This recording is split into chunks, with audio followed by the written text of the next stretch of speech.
I was the student, he was my professor, we're married now. What the heck happened? So that's a great question, and we actually covered this in an earlier video, but a few of you have reached out wanting to know more details, and so that's what we're going to discuss today. A little more in depth in terms of, how this happened and what the dynamic was like. So if you guys don't know our backstory, my name's Lindsay, this is Jeff. We've been married for almost a year now, and we are obviously an age gap couple. And yes, he was my professor, and emphasis on was. That's right. So Lindsay happened to be in the very last class that I taught in my higher education career. And when that class ended and my career ended, I never expected to see or hear from her or, quite frankly, any other student. But then fate intervened. It did. He retired in the middle of December, and on December 24th of 2021, I saw a post, said he fell. He was pretty injured, and so I simply reached out to him on Christmas saying that I saw the post and I was praying for him.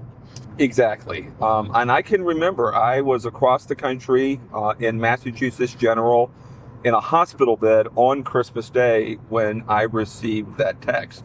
And I received a couple of texts from other students from the same class as well. And obviously they were worried, they were concerned.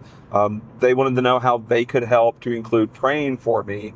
Lindsay, however, was a little bit different because she kept checking in and kept wanting to make sure that I was okay, to include even offering to help once I got home. Exactly. So we'll rewind a little bit. Again, like we said, he was my professor.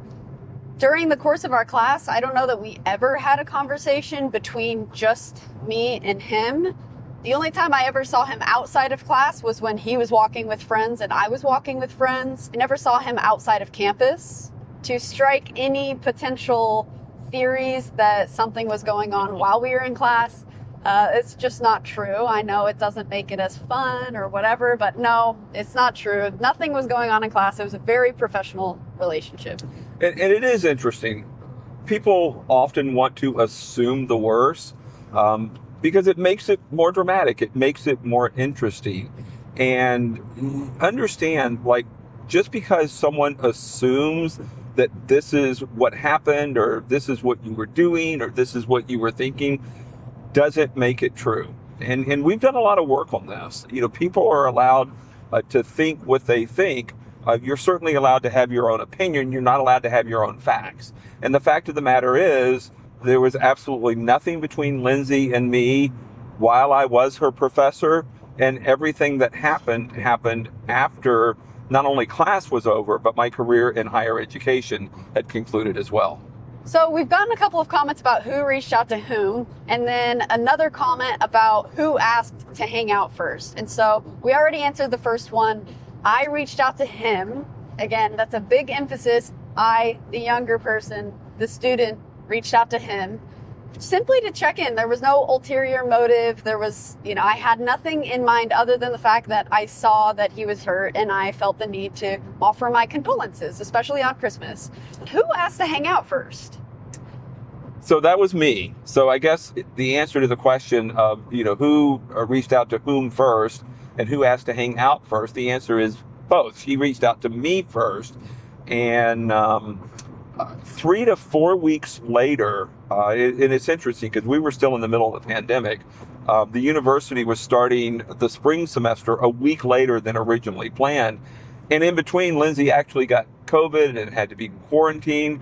We're texting the entire time. And, I liked the conversations. I liked learning more about her. And so I just said, hey, when you get back to campus, and we live directly across the street from the university, we should go hang out. We should go to Dairy Queen. We should get some ice cream, which is really interesting because it was the middle of January, and we live in Southern California. It still gets cold here in January, but I wanted her to hang out, and I wanted us to go to Dairy Queen, and I wanted us to have ice cream. And she was not willing to do it the first day she was back on campus, which is what I was hoping for. But 24 hours later, we were hanging out at Dairy Queen. And again, based on what was happening in the conversations, what we were learning about each other, both of us wanted more.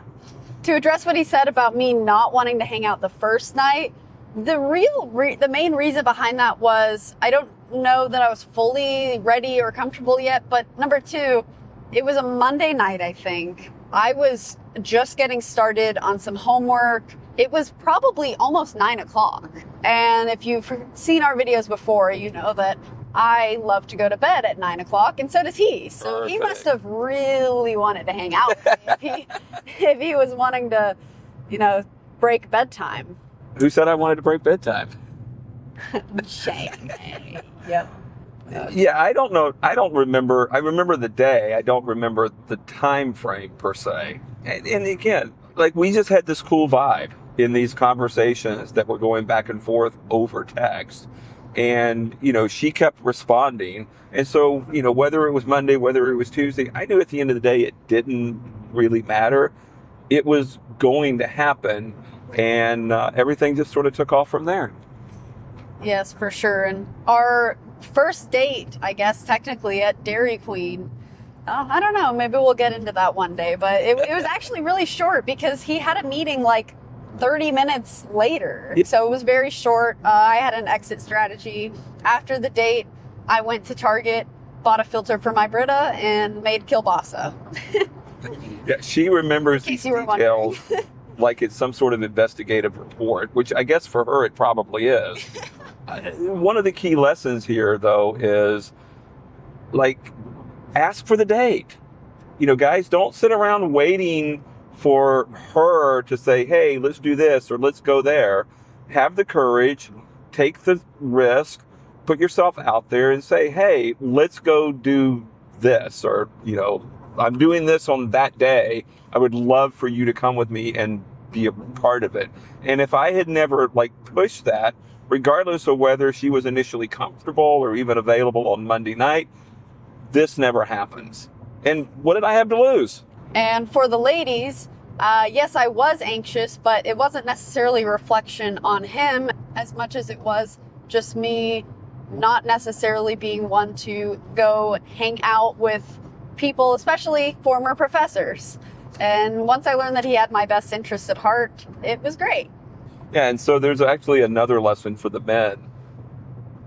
Girls are looking for at least two things at the start of a relationship. They want to hang out, they want to have fun, they want to have a good time. They also need to feel safe and secure.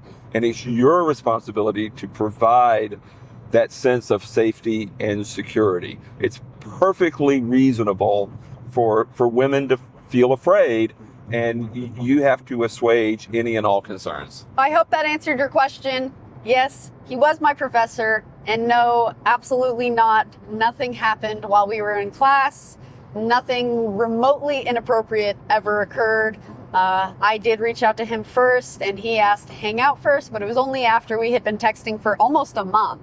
Yeah, it was like that three and a half weeks. Yeah, so it wasn't like I texted him that night and he's like, hey, come over. And Dairy Queen makes for a great first date location, even if it's in January. Absolutely.